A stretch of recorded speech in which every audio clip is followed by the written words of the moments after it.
Well, now we have 2 videos. Right. Just repeat that entire thing. So, okay, like everything American, cartoons came from Europe, and America drew upon that. So the first cartoon was actually made in England by this guy named J. Stuart Blackton, and it was called Humorous Phases of Funny Faces. Like a bunch of early cartoons at the time, it was essentially a flip book, where the images were drawn directly onto the film, and so the animator could change it directly there. And this was entirely stop motion. But most people don't think this is an actual cartoon. So some other people think that 2 years later, this French guy named Emile Cole created the real first cartoon, Fantasmagorie. And this is a lot more popular in the United States, and this is a little gif from that. So basically, it's just a stick figure moving about and morphing into different objects, so it's kind of pretty random. And you have to remember that the earliest animations had like live camera footage as well, as that was just really easy to do. There was no sound yet, and all in black and white. Can I have someone do the slides? So basically, the first real American to get into this cartooning business was this guy here, Winsor McCay. So all future cartoonists at this point were basically just newspaper guys working on comics. And Winsor McCay became inspired by flip books. Those are like those little books that you flip, and then there's like people doing things on there. So in 1911, he made his first cartoon, Little Nemo, which has nothing to do with the fish. It's basically 4,000 drawings on rice paper, and that was like a trademark McCay thing. And he kind of used a bunch of his cartoons for his vaudeville acts. And if you don't know what vaudeville is, it's basically this thing in the 1920s, which is like a talent show.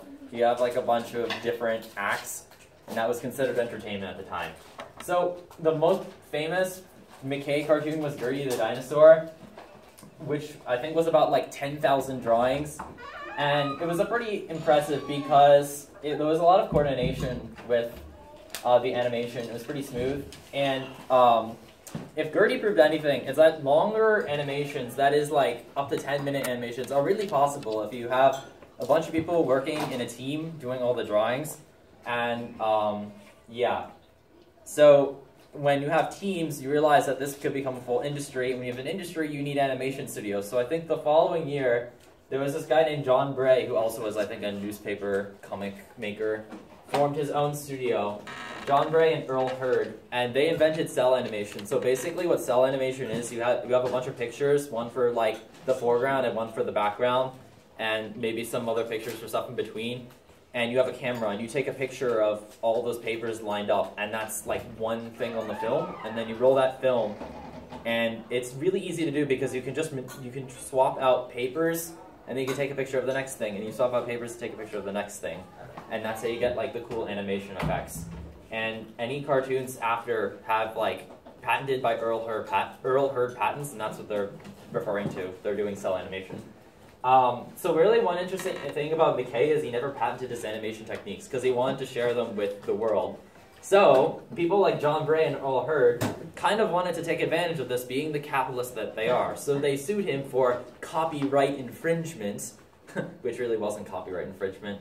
So of course it failed, and then McCay countersued, and that also failed. Right, next slide.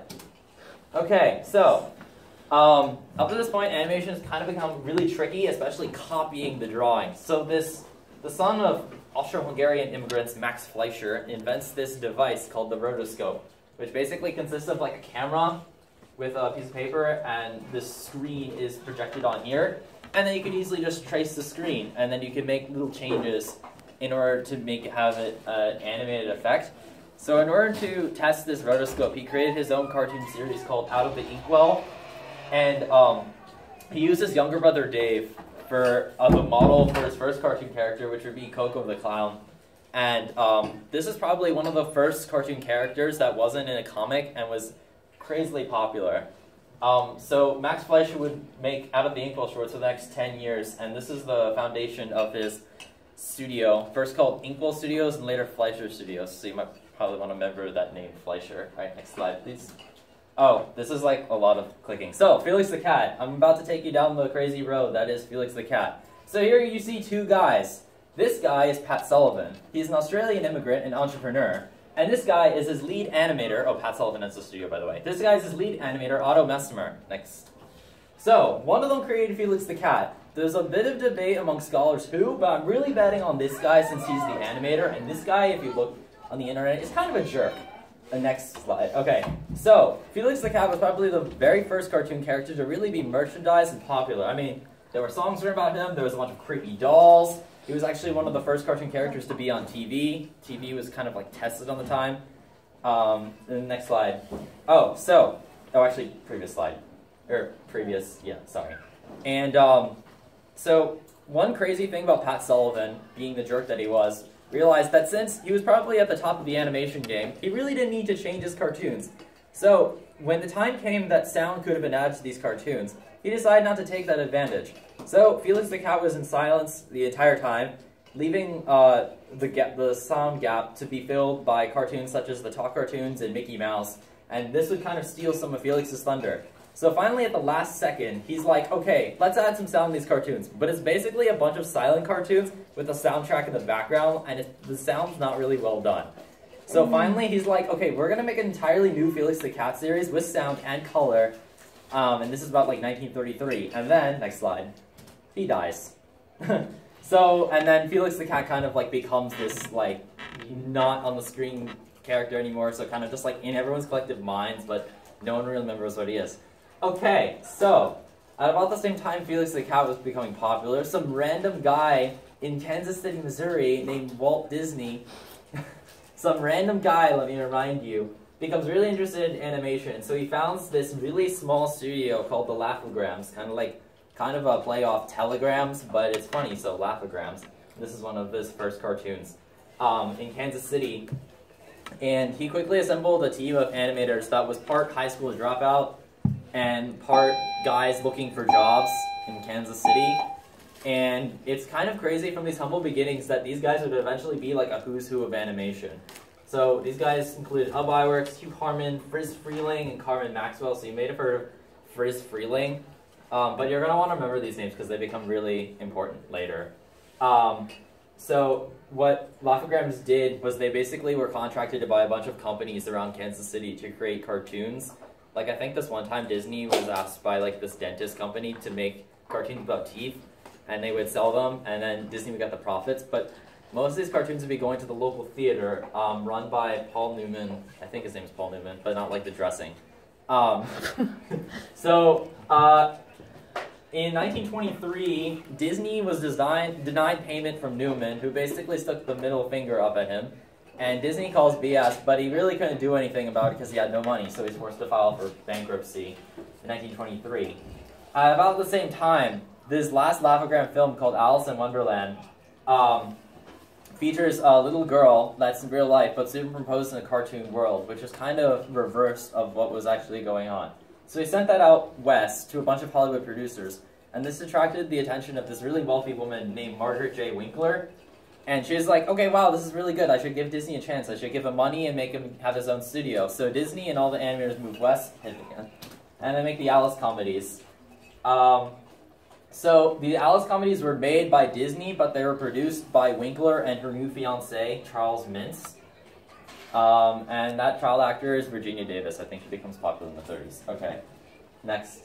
All right, so eventually the Alice comedies kind of wore out their welcome at Universal. Universal is Mintz's boss at the time.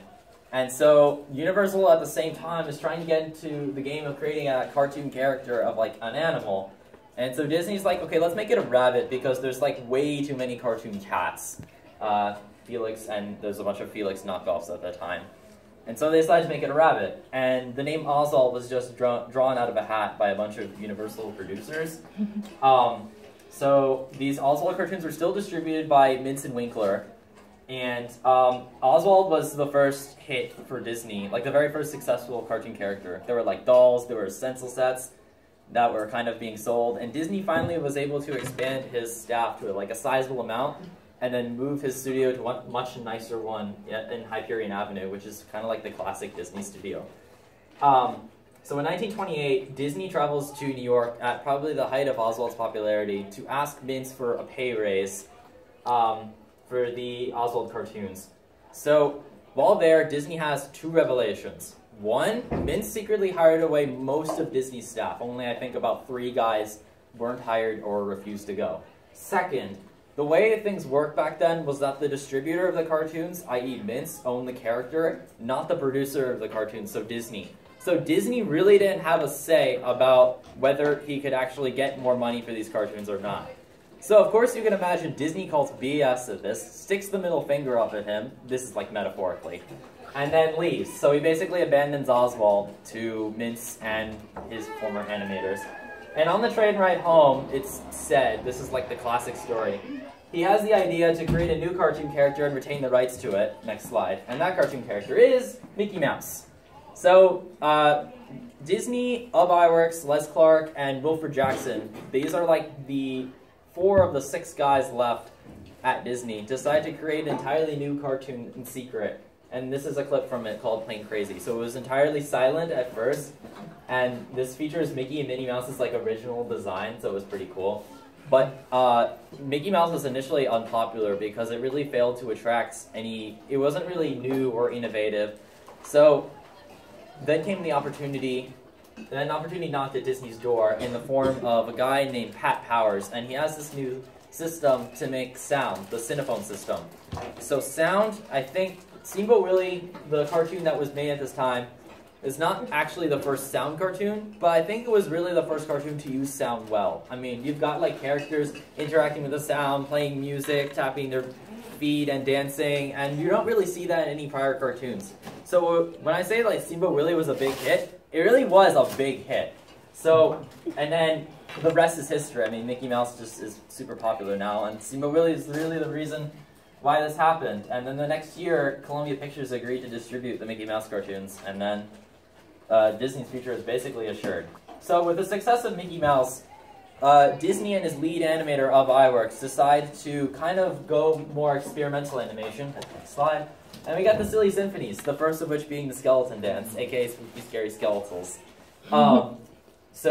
And even though these initial cartoons were kind of simple, and they were pretty well done at the time, the later cartoons would earn Disney multiple Academy Awards, so the Silly Symphonies proved to be very popular. Alright, next slide. Okay, so you may have remembered those guys who were hired away by Disney, but they're still kind of stuck producing Oswald cartoons for Charles Mintz and Margaret Winkler. So they kind of lasted about a year, the short-lived Winkler era of the Oswald cartoons, and they started to become tired, and they're like, okay, let's just form our own studio and be apart from everyone else, because this is complete BS. Why are we even here? So they find a distributor, Warner Brothers, in particular Leon Schlesinger, and because the Silly Symphonies were pretty popular, they basically created the cartoon shorts with basically a similar sounding connotation, but they didn't want to have copyright infringement, so they came up with these new cartoons called Looney Tunes. And the Merry Melodies, which didn't follow a year later. So the first cartoon character for Looney Tunes wasn't Daffy Duck, or Bugs Bunny, or even Porky Pig. It was Bosco. Bosco, the talking kid. I give you Bosco. Yes, very good. The Bosco cartoons were the very first sound cartoons to not be made by Disney. So, but the Bosco never really was popular, or Looney Tunes wasn't even really popular initially until Bugs Bunny and Daffy Duck came along, because the animators are kind of animating in the so-called Disney style. You can see this kind of has like Mickey Mouse-esque qualities in this GIF here. So we'll go and check out on Looney Tunes when later. So next slide. All right, so we're back at the Winkler studio in Universal, who now doesn't have like any staff to make the Oswald cartoons. So Universal, Mintz's boss, so this would be Disney's boss's boss, or former boss's boss, decides to actually take action, which is kind of rare in this early animation. They decide to fire Mintz. And meanwhile, there's a veteran animator from the Bray studio, Walter Lantz, who had just created a cartoon series called Dinky Doodle, which is kind of a funny name, but that's how they name their cartoon characters. And he's been kind of like really good. He was a really good animator there. So he sits down with the Universal's president, Carl Laemmle, and discusses the future of Oswald while playing poker. So Laemmle bets the rights to Oswald in a poker game, and Lantz wins it. So now Lantz has the rights to produce the Oswald cartoons. So we have Disney, Winkler and Lance all producing, or they have all produced Oswald cartoons. So it's really interesting to see each and every of their different styles. So this is, Walter Lance had become really popular in the 40s, but for now, he was a rising star. So he would produce over 100 Oswald cartoons over the next 10 years. They were just churning them out with their own studio. And with the help of a really senior animator named Bill Nolan, they kind of were the epitome of what was called rubber hose animation. Basically, all the cartoon characters' appendages were treated as like rubber hoses, and they had like no bones, so they kind of like defy anatomy. So you can kind of see that there. So over the 10 years, Oswald had like really significant redesign, so it almost looks like an evolution. That last one's kind of creepy. Yeah, to kind of please audiences. Yeah. That Next third slide. one's even weirder. They're really good. The Walter, or go back. I want to. Betty Boop. The Walter Lance cartoons had like a lot of sound effects, and by a lot I mean like a lot. The animators would listen to the cartoon silence, and then they'd make a bunch of sound effects up there, and then like some people would be like, okay, that's really good. Let's add them into the sound. Let's add them into the final product. And so you get like a bunch of drums and trumpets, and like it sounds blaring, and it's really good. It's really good. Yeah, they took sound to the extreme. All right, next. All right, so Fleischer Studios. So it's been 10 years for the Out of the Ankle shorts, as you may recall, and Max Fleischer is kind of tired with Coco, and he realizes that sound is like the next big thing. But he also was convinced that the animation studios of the time weren't really using sound effectively. So this is where the Talk Cartoon series comes in, which is arguably probably one of the most successful cartoon series, I would say, of all time. So Fleischers quickly realized the profits of creating a central cartoon character to the plot, and then having that plot be based around that cartoon character. So they created Bimbo the dog, and Bimbo meant brave fighter in the Depression, not whatever it means now, so that's kind of weird. And that's Bimbo in his like last redesign. This is Bimbo in an earlier design. So Bimbo was originally marketed to be Fleischer's star character, but ironically, it was Bimbo's the seventh Talk Cartoon Dizzy Dishes that caught the public's attention because the lead animator Grim Natwick had included in that cartoon a Helen Kane impressionist, and Helen Kane was like a famous singer, and she was a dog, and that was her. So I hope you all recognize this as Betty Boop, and I also hope you notice that she has like these dog ears, and she was originally supposed to be like a dog. So Grim Natwick created her, and Grim Natwick is like really good at animation. Yeah, he's like really old. So with the success of the Talk cartoons, because of Betty Boop's stardom, Fleischer was finally able to expand his staff to rival that of Disney, and so Fleischer and Disney be like the main competitors. Disney being the awesome side, and Fleischer being the other awesome side, although I really like Disney because of other reasons. So Fleischer realized that Betty Boop was so popular that he might as well just give her own series, and then, yeah, Betty Boop's super popular. Next slide. Oh yeah, and then they added Coco back, so you get like the classic trio. Yeah, this is like a classic trio. Okay, yeah. Next slide. Yeah. All right, so I'm gonna go over here. So in 1930, Disney was becoming more and more successful, but his lead animator of iWorks found himself doing more and more work and getting less and less credit for the cartoons, despite iWorks playing a central role in the creation of Mickey Mouse. Like, he was the guy at Disney. He was like a legend. So Disney and iWorks were originally best friends, and that friendship was kind of severed in 1930 when that guy, Pat Powers, who had introduced the Cinephone, iWorks had signed a deal with him to go make his own studio with the Cinephone, using Cinephone sound, and so there was, obviously he did this because iWorks felt that he would get more credit for the cartoons, but he also did it for the salary. He was offered $300 a week for, $300 a week for his job initially, and this was much more than what Disney could pay him at the time. So this was an economic decision as well as a personal one. So the cartoons were later distributed by MGM, who, before Tom and Jerry, had decided to get into the cartoon game with iWorks' first character, Flip the Frog, which is probably one of the most popular, unpopular cartoon characters of all time, I like to say. So, when Flip fell out of favor in 1933, he basically replaced him with a boy version of Flip named Willy Whopper, and then when Willy Whopper fell out of favor, he created the Comicolor series, which is like the Silly Symphony series that he himself created, so I hope you're confused, and yeah, okay, next slide. Iwerks did great things. So, up to this point, most cartoons had been in black and white, and the switch to color was a bit a rocky road for some of these cartoon studios. So, Technicolor had actually existed as a two-color process. So you could have like either red and green, or red and blue, or green and blue, but you couldn't have all three of the RGB. So the first Iwerks cartoon that he made in his own studio was Fiddlesticks, and that was what was up here before. And that was actually the first color cartoon, I would say. And at the same time, Walter Lantz made a cartoon segment for the movie King of Jazz, which was in color, which features the leading jazz composer at the time, Paul Whiteman, who is called the King of Jazz. But the three-strip Technicolor process that you probably all see on the opening credits today didn't really happen until the mid-30s, when this guy, Herbert Thomas, finally figured out how to do it efficiently.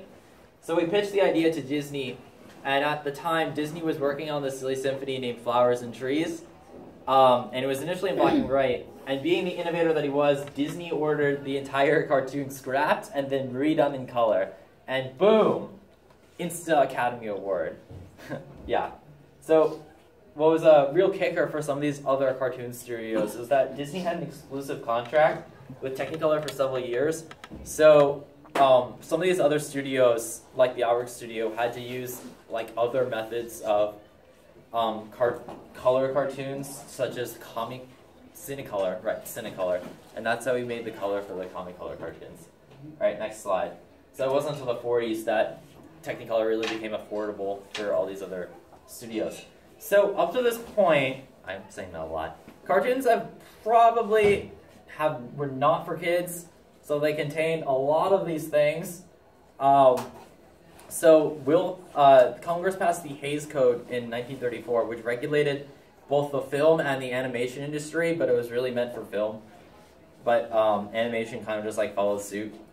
So basically, the Hays Code said all these things, can't do it anymore. That's inappropriate. That's illegal now. So this would be like a major factor in Fleischer Studios, who really had to change how Betty Boop was represented on the screen because, you know, she was Betty Boop. But how can you be Betty Boop if she can't be Betty Boop, if you know what I'm trying to say? So the audience, she eventually fell out of favor because she wasn't really being what the audience expected her to be. So she wasn't really that popular anymore, and that's kind of how Betty Boop fell out of popularity. So the Iwerks studio was kind of doing the same thing, but to a lesser extent. They had a bunch of these things. You're gonna have to like watch some of the cartoons to actually see it. And it's not really that inappropriate, I wouldn't say. But probably for little kids, no. So the Iwerks studio kind of went bankrupt because of that, but I wouldn't really say that's the only factor. All right, next slide. Oh yes, so Looney Tunes is now getting popular because I would say it's because the Iwerks studio had declared bankruptcy, and many of the guys who used to work there, such as Chuck Jones and Carl Stalling, the master composer that he was, joined Warner Brothers. So before they had joined, the animators had created Porky Pig, and this was really Looney Tunes' first real hit of a cartoon character. They were kind of like bouncing off the ideas for the last 5 years with no real results. And so the cartoon characters that would eventually become the stars, like Daffy Duck and Bugs Bunny, would start off as side characters, but they were so like iconic that they eventually got their own cartoon series. So Mel Blanc had joined the studio in 1937 to voice Porky Pig, as I think the guy who previously voiced him was sick, but the animators realized that he was so talented that he might as well just voice every character that they created. And they would create a lot of characters, and Mel Blanc would do a lot of voices. So he's probably the most talented voice actor ever. So a crazy thing about Bugs Bunny that you probably don't know was he was essentially really screwball, like really cuckoo. This was his original design in 1938, and he was basically, the cartoon had Porky Pig with a dog, and they were trying to hunt rabbits, and Bugs Bunny was that rabbit, and he was literally like tormenting both of them. And so what he does to Elmer Fudd already. The animator that probably gives credit to the creation of Bugs Bunny is Ben Hardaway, whose nickname was Bugs. Close the door, close the door. So initially Bugs Bunny was unnamed, and so the animators had just called this bunny Bugs' Bunny after Bugs Hardaway. So after Hardaway left the studio, Bugs' Bunny just became Bugs Bunny, and that's how you got Bugs Bunny. So, and it was during this time that the classic Looney Tunes style, which was basically everything not Disney, evolved to the one that kind of everyone is familiar with. All right, next slide. Yeah. So, MGM. So the MGM has produced the iWorks cartoon series until 1936, and after that, they really had a hard time creating a successful cartoon character or cartoon series to kind of replace it. So every time they were just like creating cartoon series, they were just throwing money into the hole, and they were just getting more desperate and desperate and desperate. So they had hired the original creators of Looney Tunes, Hugh Harman and Rudy Eising, to create their own series, The Happy Harmonies, but that failed. And Hugh Harman and Eising would eventually just hang out at MGM until they retired. And so two of these junior animators in the Eising unit, Jack Hanna and William Barbera, who previously really didn't know each other, teamed up to create a very simple cartoon called Puss Gets the Boot, which is about a cat and mouse. It was actually like really simple, and this is they originally named Jasper and Jinx, Tom being Jasper and Jerry being Jinx, but they were later named Tom and Jerry after an original cartoon series. So the initial reaction among the public was actually, it was really bad. It really sucked. But then, out of nowhere, the Academy Motion Pictures, nominates it for an Academy Award for Best Short Film, and the public was like, wow, okay, if the Academy likes it, then I should like it too. And so, I think Tom and Jerry was like one of the most successful cartoon series of all time, just due to like a very simple formula. And so, hit the slide. They were named Tom and Jerry after these like really obscure old cartoon characters from the early 30s that no one has ever heard of, also called Tom and Jerry. And I think when the Cat and Mouse Tom and Jerry came out, they had to rename these guys Dick and Harry as if anyone really cared. Yeah. All right, next slide. So yeah. Oh yes, Woody Woodpecker, like probably one of my favorite 40s cartoon characters. So Oswald has been kind of unpopular after 10 years of Walter Lantz cartoons. So Walter Lantz tried to replace Oswald, but he had a bit of difficulty between around like 1937 and 1939-ish. So he was the story of Woody's creation goes to Walter Lantz camping in the woods one night. So he was inspired to create Woody after he was forced to wait all night from a woodpecker pecking on wood while camping. So instead of getting mad, he had the idea to create a cartoon series after this. And so you can see Woody being annoying in like the very early ones. And so Woody's like the classic screwball character, but over time he got more tame. And in 1944, Woody finally became popular with this cartoon called Barber of Seville. And the cartoon is really interesting because it was very innovative in terms of like technology and animation techniques. So this pioneered the use of fast cutting. So basically what it is you have characters doing really fast action within a small number of frames. This is kind of inspired from like Russian films apparently. And so you have this here. So you have like Woody calling, and he splits into like 3 and then 4 and then 5 really, really quickly. So I think part of the success of Woody was that Lantz had hired really veteran animators like Dick Lundy from Disney and Grim Natwick from originally Fleischer Studios. And so, yeah, Woody's like really great. Okay. I love Woody. Okay, next slide. Okay, so I think this is the last like informative slide. Fleischer Studios, after 1933, was basically on the decline. After Popeye became a hit and then passed, Fleischer Studios never really was able to recover for a bunch of reasons. So the Popeye the Sailor cartoons were so popular that Paramount, Fleischer Studios' distributor, was like, okay, we need more, you guys, we need more. And then Fleischer was like, we can't keep up. And then suddenly a labor strike erupted in 1937, and this put them back like a lot. And at the same time, Disney had released Snow White and the Seven Dwarfs, like the really first completely animated movie. And I think after a $1 million investment from Disney, they got like $400 million back. It was like huge. This is like a lot of money. Disney had to like sell his car to finance it. It was such a good investment. So for years, Fleischer had actually tried to do pretty much the exact same thing, get an animated movie, but they were always rejected by Paramount for some reason. So you can just imagine how pissed he is, because Disney's stealing all his ideas unintentionally. So the Fleischers tried to match Disney's success with Gulliver's Travels. So this is the second fully animated movie, and it failed. It failed spectacularly. In fact, it failed so much that Fleischer was penalized for going over budget on Gulliver's Travels. So he had to pay more money. And so obviously, there was also personal troubles with Max Fleischer as well. So he had just received the news in 1940 that his brother Dave had an affair with his secretary, Mae Schwartz, and this caused a permanent rift in their friendship. They never talked to each other again. So finally, as a last-ditch effort, Fleischer issues the Superman shorts, which were pretty good, but they came too late because they could not pay off Fleischer's massive debt. And so finally, the great studio that it was, Fleischer Studios, went bankrupt in '42. Although Popeye kept getting produced, and that's why Popeye is so popular. All right, next slide. Bonus. So, in addition to all these cartoons, there are a bunch of really merchandised products. In addition to all these creepy dolls for Mickey and Minnie. So these are like the original dolls for like Mickey and Minnie Mouse, Bimbo, Bosco. That's Felix the Cat, or what's supposed to be Felix the Cat. Coco the Clown, Andy Panda, which was like one of Walter Lance's characters before Woody Woodpecker, and Flip the Frog. I hope you have nightmares tonight. Happy Halloween. Alright. That's all, folks. Any questions? That's a Bosco quote, by the way. Bosco made that up. Okay. Any questions? Thanks for listening to my rant, you guys. That felt really good. Yay! Okay.